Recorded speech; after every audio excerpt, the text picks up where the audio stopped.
Okay, it's 5:31, and we'll call this meeting of the Public Works and Highway Committee to order. Our attendance shows that all members of the committee are present, and we thank Trustee Jan Miller for taking Trustee Bob's place because he is on vacation. I will entertain a motion for approval of minutes from February 5th.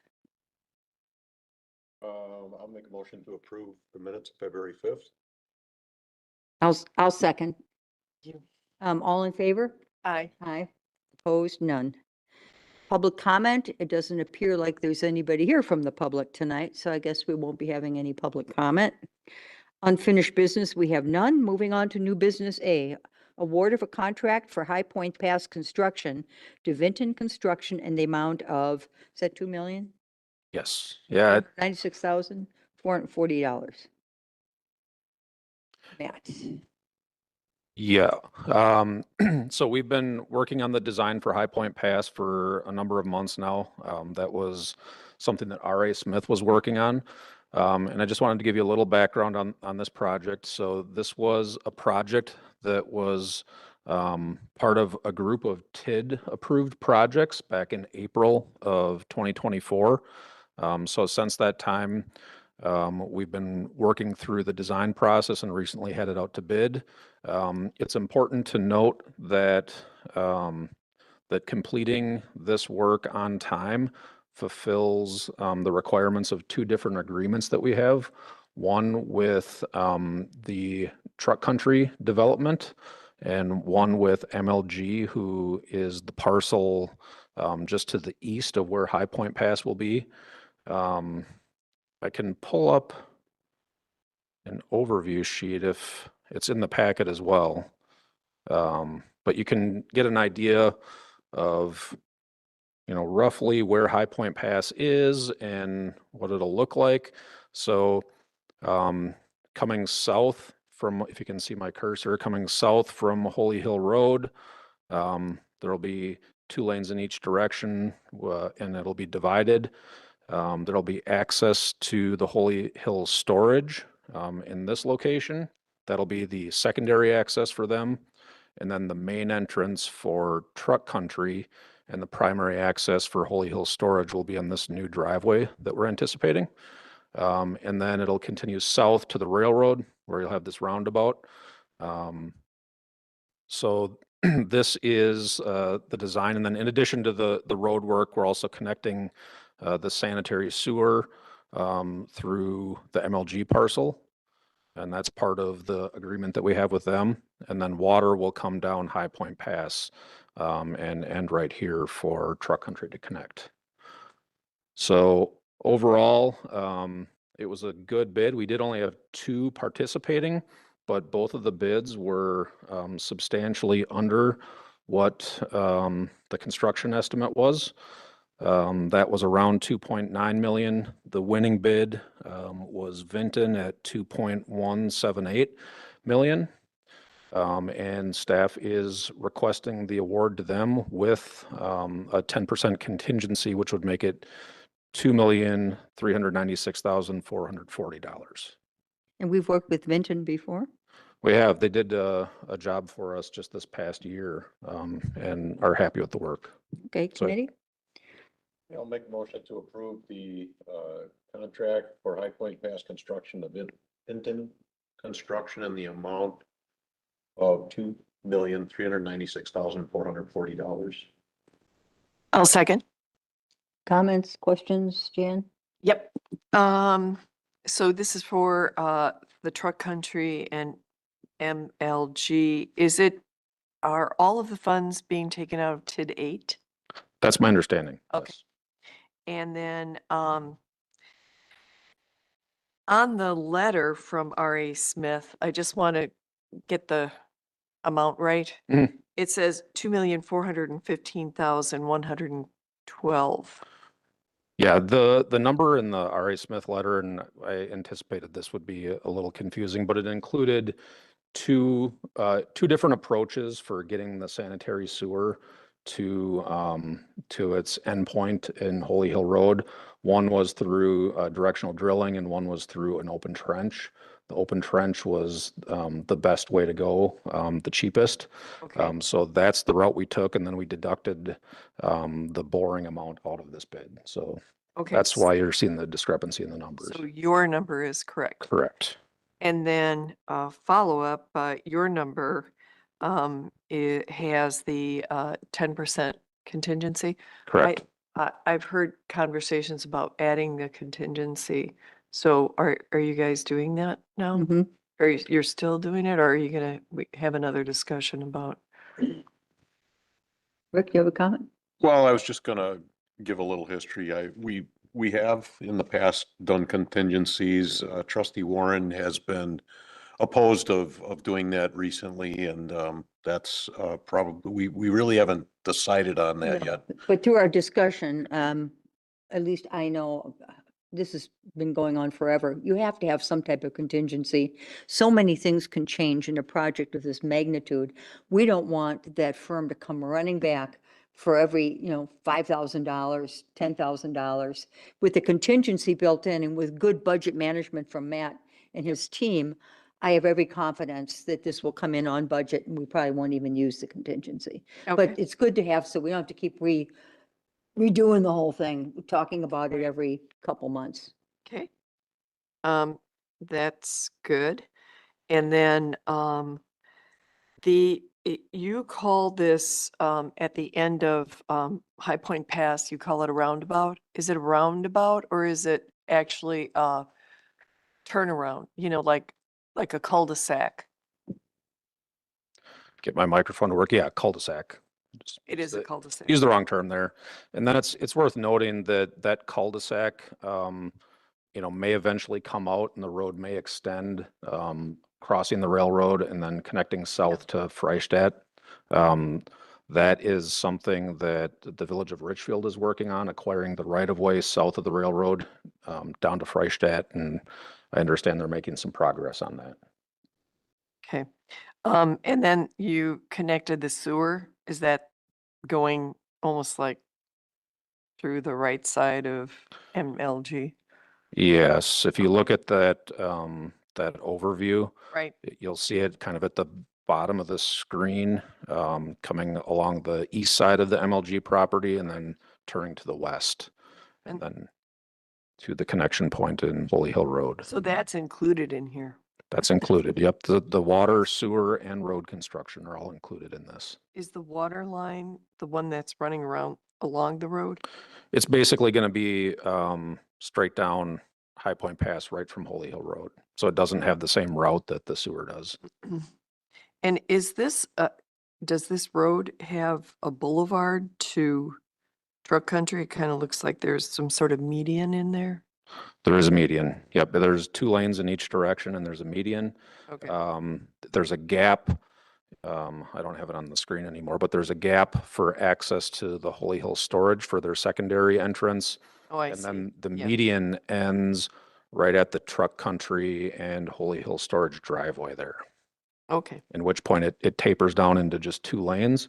It remains to be seen if we would extend the 4 lanes all the way through once we do cross the railroad, or keep it as a 2-lane road. Thank you. Rick, any questions or comments? Answered my question. That was what. Okay, we have a motion and a second. We will vote. All in favor? Aye. I, Opposed? It's unanimous. Moving on to B, award of a professional services agreement to R.A. Smith for construction inspection services on High Point Pass for an amount not to exceed $173,970. So R.A. Smith has been pretty intimately involved in the High Point Pass planning process and in general with everything in terms of road construction in the TID 8 area.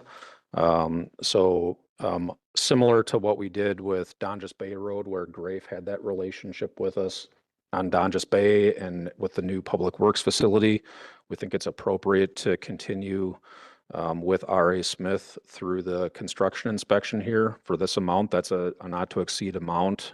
So there is an estimated number of hours that's also attached. If we can come in under that, then that total could come down. Ready? I move to award the professional services agreement to R.A. Smith for construction inspection services of High Point Pass for an amount not to exceed $173,970. I'll second. Questions? Um, can you tell me, you've got clearing and grubbing? Mhm. Is that the same thing? They just use a different piece? Just removing brush and Yeah, anything in okay. the way. Yep. I never heard that term Grubbing before. grubbing's a word, huh, for that? Apparently, Yep. Okay. I was reading. Okay, and on the contract itself, it says it was written on November 18th of 24, and it gave about 18 months. Of course, they're not going to construct now, right? So there are a couple of deleted items, and then there's a couple of additions in red. Did they do that, and did you agree to it? I mean, is that what you were anticipating? That I wanted to know. Are you talking about the kind of the legalese in the contract? Yes. That, I don't know. I would have to go back and check to see if that was something that was a part of their original TID 8 contract. I believe that's the case. If it wasn't, Kevin, if you know specifically, come on up. Otherwise, between now and the village board, we could have the village attorney check out that language too. Okay. Good evening, Kevin Driscoll, village engineer. In coordinating with the village attorney, with the R.A. Smith on their terms and conditions, those have been edited and modified based on the village attorney's Okay. comments. So that's what the red lines are based on. Okay. I So wanted to make it's been sure reviewed, our apparently. attorney Okay, took Yeah. a look at it. Correct. good. Okay. Thank you, Great. Kevin. Thank Kevin. Thank you. Any additional comments or questions? Rick, anything? Nope. Okay, we have a motion and a second. We will vote. All in favor? Aye. Aye. Opposed? It's unanimous. Okay, moving on to award of a professional services agreement for stormwater modeling to Grafe in the amount of $26,600. So we've had Grafe working with us to prepare for the new MS4 permit, which will start in the middle of this year. As part of the process of getting our application ready, it was determined that we needed to have additional modeling done, stormwater modeling done for our village stormwater ponds because the model that was done in the past was insufficient. So that scope of work that was awarded in June of 2024 did not include that extra effort of the modeling. We need to do that modeling in order to get a baseline set and then identify projects that can reduce the TMDL. What exactly is stormwater modeling, pond modeling? So it's looking at historical flooding and getting that up to date. They want to look at that to determine appropriate levels and elevations. And then ultimately it goes into, if you read the bottom paragraph here of the write-up, there's this WindSlam software that models the total phosphorus and total suspended solids for the ponds. That's ultimately through the MS4 permit, what they're trying to control and reduce over time. So the model will help us establish a baseline of where we're at, and then we can identify projects that will make improvements on that baseline. So unfortunately, I know we've talked a lot about stormwater in the last couple of meetings, but this is another one of those things that we're going to have to get through in order to get our new permit coming up in the middle of this year. Committee? To make a motion. Yeah, we got to do a motion. I'd like to make a motion to award professional services for agreement for the stormwater modeling to Grafe in the amount of $26,600. I'll second. Discussion. Jan? Yeah, just a couple quick questions. I noticed that it was 190 ponds. Mhm. And are those all village owned or is that an estimate? No, that's the total number of ponds. Yeah.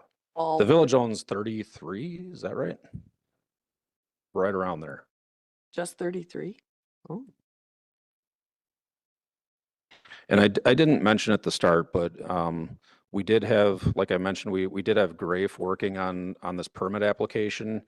Typically, we would have just allowed them to continue with this additional scope because they'd been working on it. But in trying to follow the new purchasing policy, we did take this out to bid, so you can see that there is competitive pricing on this. And it just ended up, probably because of their knowledge of the project, that Grafe did end up low on this. that's great. Another question. So it's, we'll be able to get the permit by June, making the June deadline. And this software, the WinSlam, is with this contract, do we own it then? We own the results of Oh, we own the report that comes out of the consultation, but we don't own the software. okay. And then will we have to repeat this on an annualized basis? There will be requirements in the new permit, but this will be the baseline for the upcoming permit year or permit period, which is a 5-year period.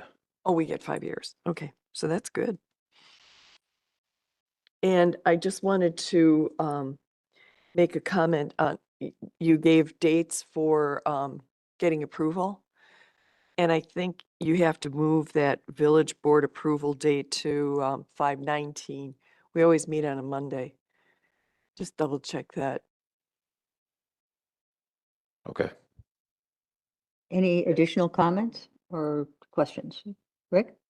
I just chuckle a little at this. It almost seems like the DNR is just piling on, but there's nothing we can do. We have to do it. And I get it that we need a baseline, but Yeah, a lot like, something that was just missed that we didn't know that was necessary.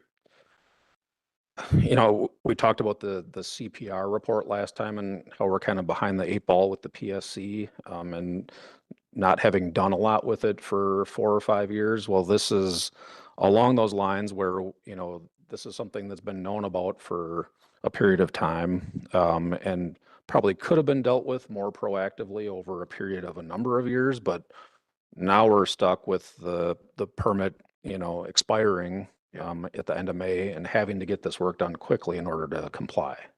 Okay. So the hope would be that this is a little better managed the next time around. I can't say for certain that the cost won't be there in 5 years, but Right. better managed anyway. Matt, how often, I mean, will the DNR actually come in and test these ponds on their own then? To see the phosphorus levels or is that up to us? That's They'll up to demand us. that we test and provide the results? Yep, that's up to us. And is there going to be like fines and things for exceeding, do we know, or limits? There's got to be a reason that we're testing and a reason they want those results. No, I think it's just reporting. Yeah. And then, if there are high levels, then, we're expected to Discover take some where action it's at. to try to resolve it. Okay. We have a motion and a second. Any further comments? Hearing none, we'll vote. All in favor? Aye. Aye. Aye. Opposed? It's unanimous. Okay, moving on finally here to award of the Kinderberg Park Splash Pad Painting and Restoration contract to Maycorp LLC for an amount not to exceed $31,692. So this was a budgeted project for 2025 in the Parks Department, non-borrowed capital for the resurfacing or surface treatment on the splash pad at Kinderberg Park. You can see that We took this out for bid. Maycorp, who's done a lot of different painting projects for us here in the past, came in low of the two bids that we did receive for the $31,692. And we're looking to award the project to them. Me? Yeah, go ahead. I'll make a motion to award Kinderberg Park splash pad painting and restoration contract to Maycorp LLC for an amount not to exceed $31,692. Second. I have a question. I noticed there's like a 1-year warranty. Is that pretty standard? Mhm. Okay. And I know that maybe this is something only Gil can answer, and he probably mentioned it when we put this in the budget, but how long do we anticipate the splash pad has left in it for life? Do we know that? Well, I Like, know, for 5 I know years. Gil is working on he's working on some mechanical upgrades that hopefully will happen. We're investing in it. Yeah, we're investing in it, and the idea is to get that 5+ years out of the splash pad before Right. something more substantial needs to be done. Popular. Yeah. For sure. Any additional questions or comments? Jen? And I noticed that the weather has to be 50 degrees. Is that during the day or is that at night?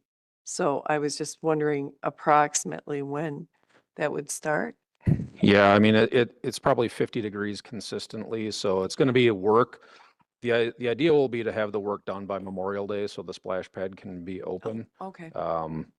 At least from the painting perspective. The mechanical side of things that Right. Gil is working on, Mhm. I don't have his timeline in front of me for that. Yeah. But our idea is to be done and out of there by by Memorial Day. That would be great. It's a very popular park. It's our only splash pad. Thank you. Anything? No? We'll vote, all in favor? Aye. Aye. It's unanimous. That takes us to the director's report. All right, we are moving right along tonight. So just a few things that I wanted to mention in the director's report tonight. We already discussed High Point Pass, but that work now with the board approval in a couple weeks will begin. The idea is there that we're going to be done by August to meet the deadline for Truck Country. So that will start taking place pretty quickly. We're working in the water utility on the Well 7 rehab RFP. So I wanted to point this out just because in the past, you all know that we've done a lot of business with Foth and a lot of business to them without a bid. So this is a change in the process where we've issued the RFP and sent it out to 3 firms. We're expecting those proposals to come back in a couple weeks here. So we'll be working with the low bid on those proposals. All right, moving down. Tim in the wastewater utility is working with a couple different firms to look at new ways of doing condition assessment and coding through some software that can integrate with the footage that we take with our camera. And some of those services may be requested in the 2026 budget. We're still working through exactly what the costs are and comparing some different solutions to each other. But it's interesting there, and it's kind of AI-based automated coding that provides a consistent code when a deficiency is found on the video versus an operator who might code it a couple different ways, and one operator to another operator might look at something slightly differently. Whereas this software can give you, a consistent approach in all of your pipe. So it's pretty neat, but we're still working out the cost there and determining whether or not we'll make a request in 2026. We just completed a little sewer lining project today, actually. The 2024 sewer lining.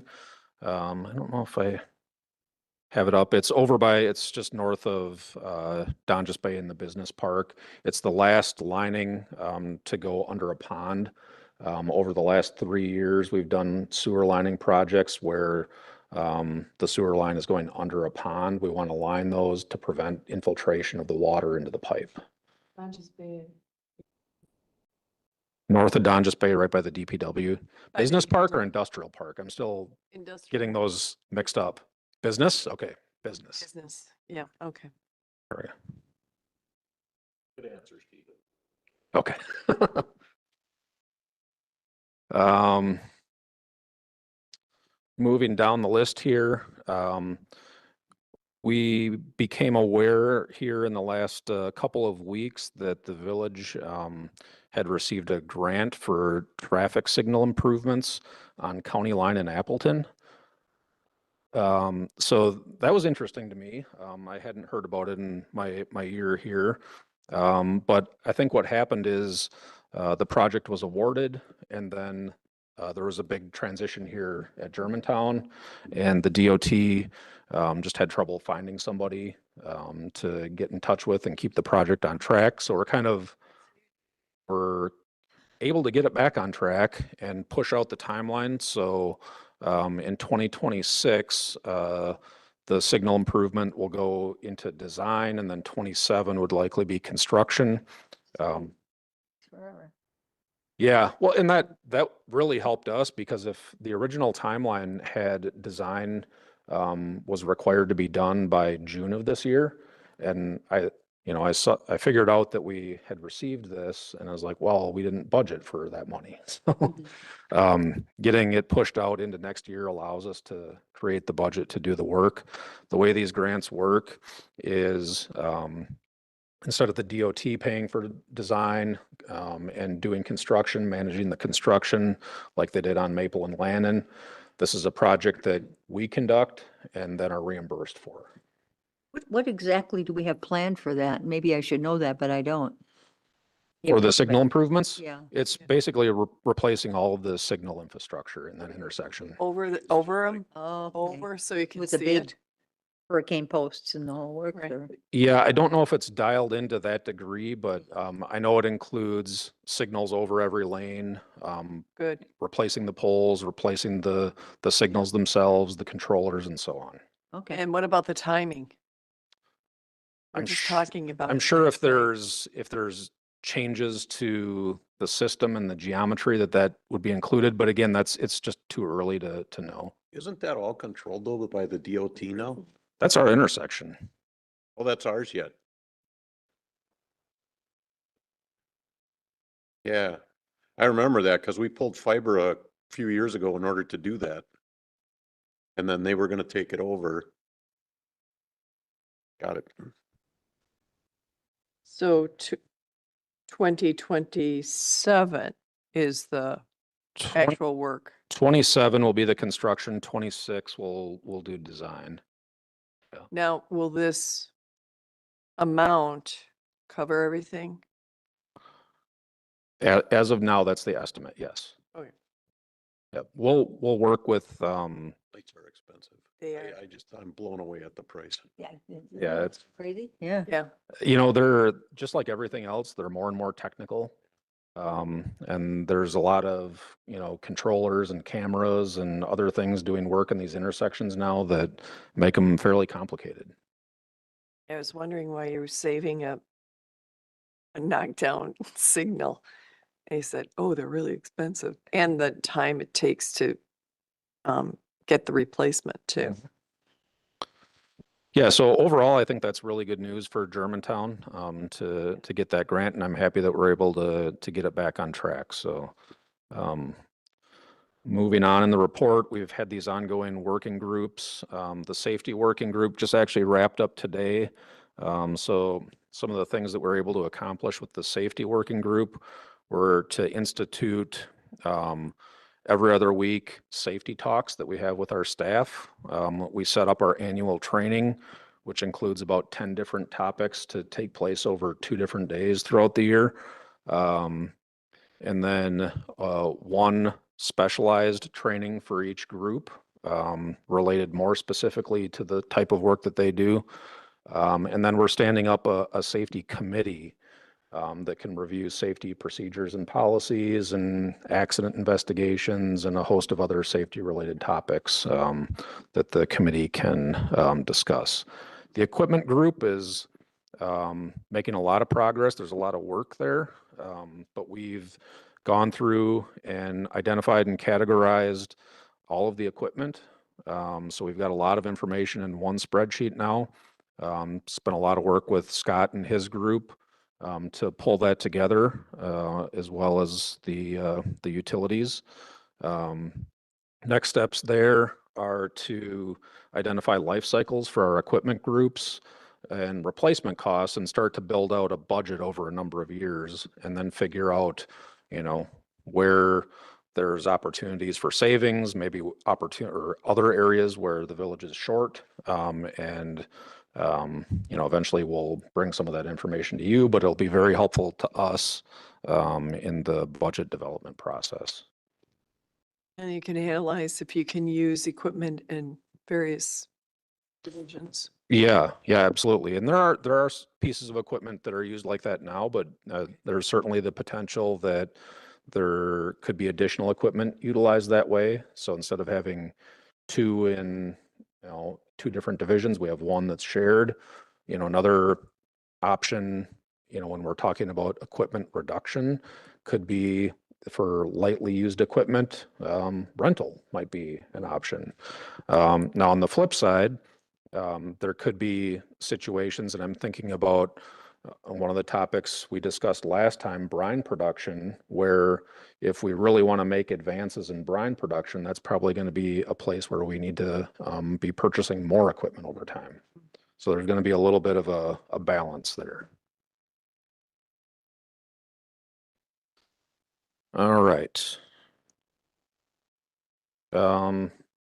Moving down, I highlighted this federal service line inventory violation. So this was part of the lead and copper notice that we had to send out. You had to inventory all of your services and identify whether they were or what material they were.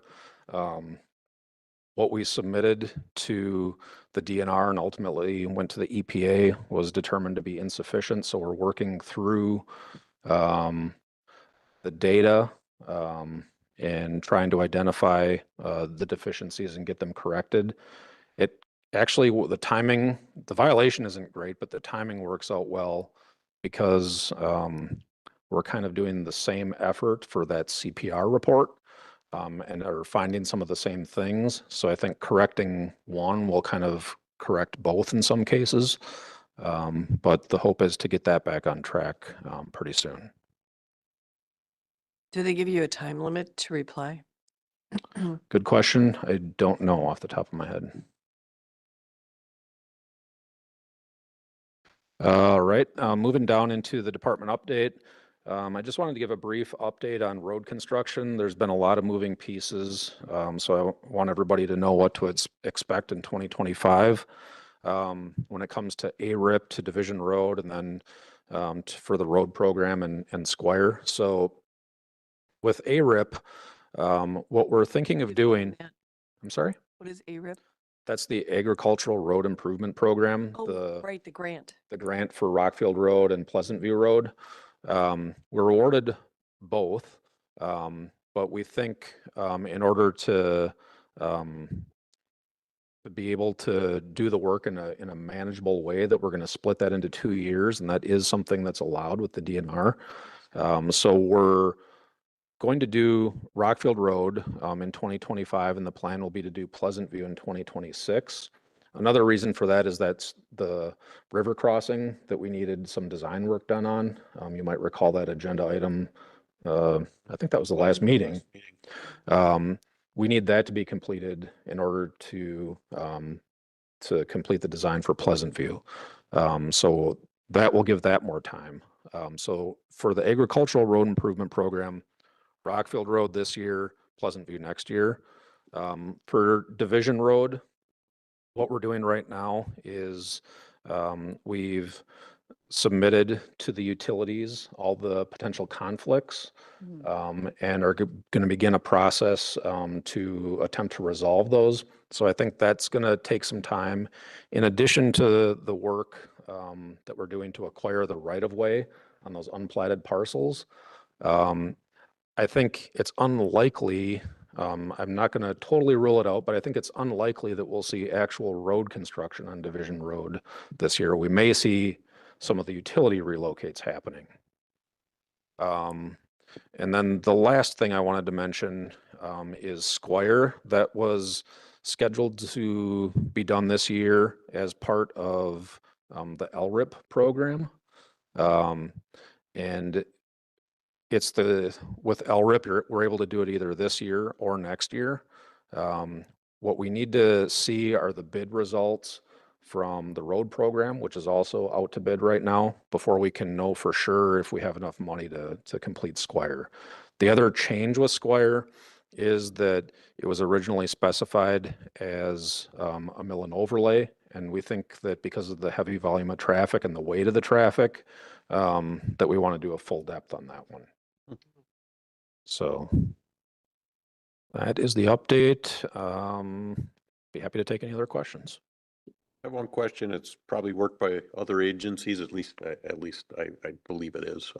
The work that's being done next to Homestead Hollow Park, or actually almost through a Homestead Hollow Park, is that a pipeline? Yeah, it's a thing gas that's going pipeline, on? I think, isn't it? I don't know. Do either of you guys? Got Is letters that all part of the day in gas mail. pipeline? No, is it DNR? ANR, because yeah, that ANR big is a- gas pipeline that's connecting and it just skirts our village by going through. It's, it goes north-south adjacent to Homestead Hollow. Yeah, the ANR, I mean, they may be mobilizing. The trees down, that's. Yeah. I was getting questions about it. Okay. Yeah, I wasn't aware that work had started, but they did go through the permitting process with us. And the pipeline does kind of run north-south on like the western third of the village, like up through the So western. maybe they're third. doing some preliminary work. It's been On that. sitting like that now for about 2 months. They did all the tree cutting Yeah. early last fall. Okay. And actually, when you think about that, I'm sure they're insured and everything, but you're right next to a park. Kids could climb on those logs and get crushed. You know how that would work. The logs start coming down. I mean, they should really secure that. It's not secure at all.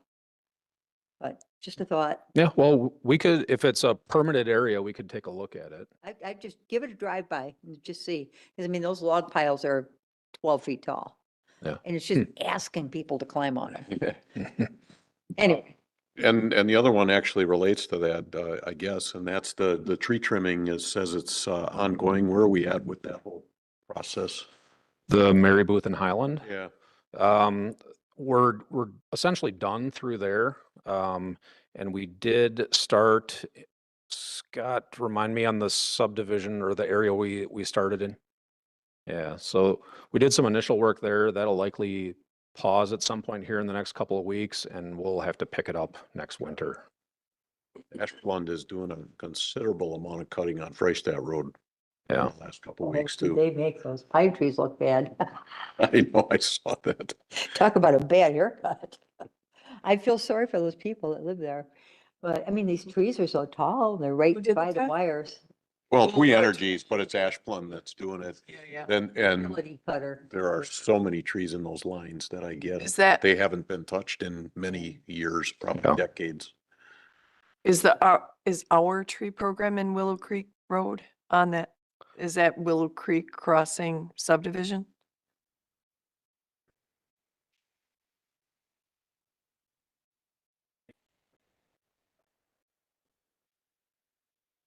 Oh, I see. Okay. Got it. Thank you. And actually, it really was an efficient way to do it, to work together like that. One would come in, the other one would. Mhm. Yeah, and we knew, I mean, just based on what you said on Freistadt, they don't typically take great care with the trees. They're in there to be Get 'em away efficient from and the lines. get them away from the lines, and that's all they care about. So And- it and- helped that we're able to clean some of that up. And to the credit of our Public Works Department, I mean, those, our crew really worked hard. We have really good people. And I passed that along from our residents on Mary Booth Lane too, how efficient they were and how they cleaned it up and That's it's great. really good. Thank you. Okay, if there's nothing else, we'll set our next meeting. And that should be, if it's a Wednesday, that should be on Wednesday, April 2nd. Does that work for everyone? Well, for you, Rick? Yeah, For that you, works. Matt, 5:30 PM. And with that, we'll close this meeting at 6:11. Thank you, everyone. Scott, I got a question for you before you take off.